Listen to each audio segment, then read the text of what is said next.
안녕하십니까. 반갑습니다. 교남 김영만입니다. 요즘 쇼츠라는 그 짧은 영상이 인기죠. 그래서 저도 이렇게 한자 한자 잘라서 올려보고 있습니다. 근데 그 느낌이 많이 다르죠. 이렇게 전체 모아놨을 때 여러분도 그렇게 느끼실 거예요. 일단은 행서 그러면은 흐름을 첫째로 해야 되는데, 보통 그 해서에 대한 이해가 없이는 사실 흐름도 나오질 않습니다. 자, 그러면은 항상 쓰시기 전에 해서가 어떻게 생겼나를 한번 여러분들이 이렇게 한번 써보세요. 제가 이렇게 쓰듯이. 자, 그러면은 이 부분이 어떻게 변했나를 알 수가 있어요. 뭐 권자 같은 경우는 거의 해서와 같으니까 그렇죠? 뭐 그렇고, 근데 이 부분이 그렇죠? 이 부분은 발족자죠, 발족자. 발족자가 이렇게 변하는 거. 그러니까 이 부분이 이렇게 변한 거예요. 어떤 분들은 왜 그러냐? 왜라고 얘기하면은 답할 수가 없죠. 여기 이제 보통 약속이니까, 문자라는 것은 그렇게 약속을 하고 쓰는 겁니다. 자, 한자 문화권에서 쓰는 모든 온 세계, 전 세계에서 이렇게 쓰면 다 그렇게 읽도록 약속이 되어 있는 거예요. 자, 이것도 이제 보면은 이런데 특히 맥락 부분 이런 거 주의하셔야 돼요. 제가 조금 전에 흐름 얘기했죠.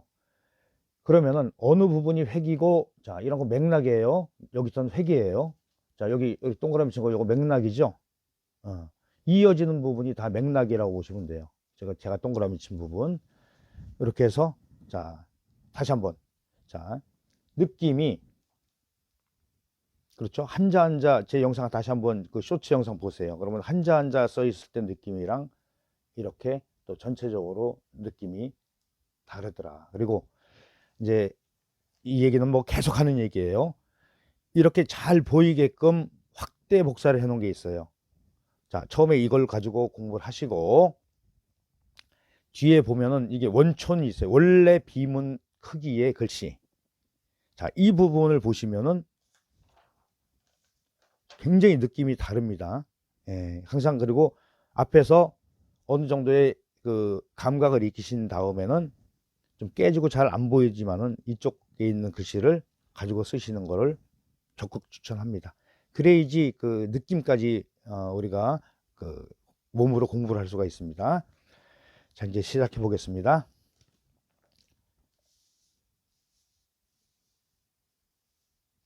보통 그 갈지자 같은 거 쓸 때, 자, 이제 책을 기준으로 할게요. 앞에 보셨지만은 여기를 제가 붙여놨어요. 일부러. 그런데 왜 붙여놨냐 하면, 이렇게 점을 찍은 상태에서 사실 이렇게 이어져 내려와요. 그렇죠? 맥락으로 이어져 내려오죠. 힘 뺐다가 다시 이렇게 하는데, 여기를 왜 아까 처음에 썼을 때 연결을 했냐, 이렇게 흘러간다는 얘기예요. 이렇게 써놓고 나서 띄고 붓을 이렇게 완전히 철수했다가 다시 이렇게 해도 모양은 되지만은 이 중간에 흐름이 없어진다는 얘기예요.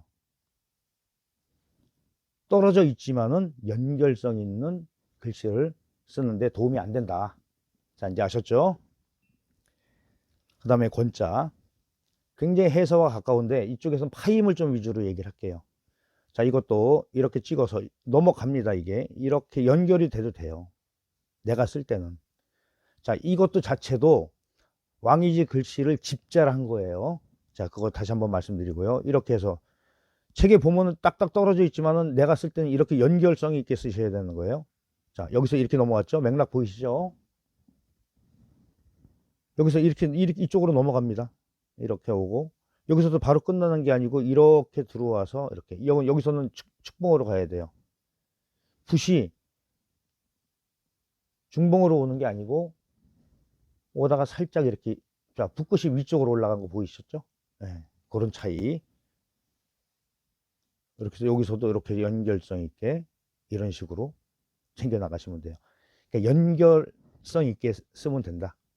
자, 그러면은 지자와 권자를 이제 연결해서 쓸 때 이거 한번 해볼까요? 조그맣게 이렇게 왔죠? 딱 끝나지만 여기서 다시 연결하면은 이렇게 올 수 있는 거예요. 이게 연면체예요. 자, 내가 쓸 때는 이런 느낌으로 쓰시면 돼요. 흐름이 확실히 살죠. 그리고 이제 재촉할 촉자. 특히 이제 그 변이 이 칸을 쓸 때 항상 이렇게 이게 해서해서 항상 말씀드리는 부분이지만은 칸을 이렇게 나눠서 써보세요. 그러면 변이 들어갈 때는 여기만 차지하는 거예요. 이렇게. 이것도 이렇게 연결성 있게 이렇게 흐름이 있게 쓰시면 좋아요. 그렇죠. 여기서도 이렇게 넘어간다 보시면 돼요. 자, 달아줬죠? 네. 책에는 없어요. 자, 책에 보면 그런 길이 없죠. 근데 길은 이렇게 있는 거예요. 항로가 눈에 안 보이듯이 똑같다고 보시면 돼요. 이렇게 해서. 여기서도 이렇게 연결하죠. 자, 여기 획입니다. 이거 획. 이거 잘못하면은 특히 이 자달 그 잘못 쓰면 이렇게 점으로 찍어요. 이건 아니에요. 이 획이에요. 획 이게. 이렇게 해서. 자, 심마 살짝 뺐다가 다시. 여기 좀 테크닉이 좀 들어가요. 이렇게 들어가게. 이거는 지금 영상으로 어떻게 말씀드릴 수가 없네. 여기 와서 받아오면서 약간 측봉으로 해서 이렇게 나와야 돼요. 그러니까 중봉이 무조건 특히 이제 해서 처음 배우신 분들은 중봉 그래서 중봉을 많이 강조를 해서 들으셨을 거예요. 그런데 수준이 올라가면서는 중봉 말고 측봉도 잘 써야 돼요. 특히 행처서에 오면은 굉장히 많이 적용이 됩니다. 다시 한번 해볼까요? 그래도 자, 여기 획이죠. 획이에요.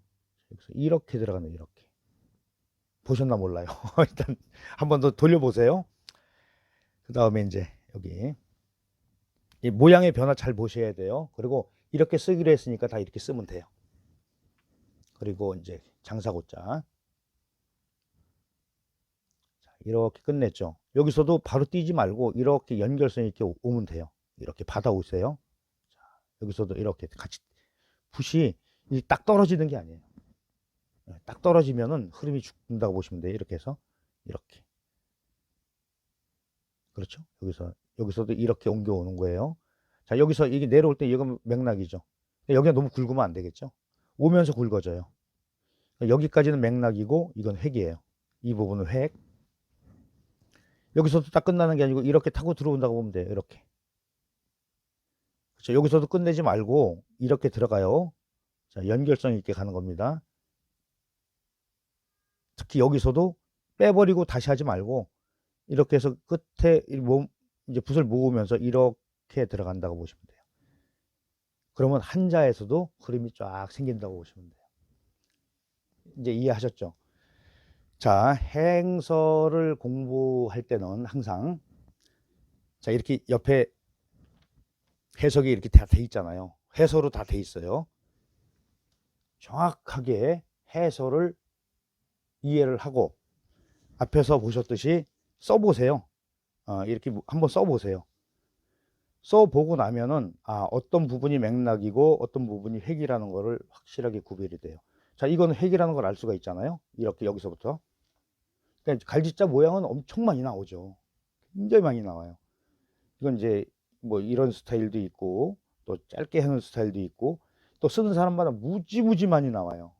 그래서 자형을 하나만 하는 게 아니고 여러 가지 모양을 뭐 패턴은 비슷하니까 자형 자체를 외워 놓으시면은 문장을 쓸 때 자연스럽게 그 순간순간 그 주위 분위기에 맞춰서 자형을 택해서 쓰실 수가 있을 거예요. 자, 이렇게 해서 이제 오늘도 내자에 대해서 알아봤습니다. 자, 이제 정리합니다. 행서는 해설을 먼저 해서체를 이해를 하고 획과 맥락이 어떻게 구별되는지, 그리고 두 번째 한 단계 더 나가서 흐름까지도, 그러니까 이렇게 해서 쓰듯이 딱딱 떨어지게 쓰는 게, 물론 해서도 흐름이 있습니다. 자, 그래서 그 획이 어떻게 움직이는 것까지 연구해 가면서 쓰시면은 훨씬 더 좋은 글씨를 쓰실 수가 있습니다. 자, 오늘도 영상 끝까지 시청해 주셔서 감사하고요. 구독, 좋아요, 알림 설정까지 부탁드리고 영상 마무리합니다. 수고하셨습니다.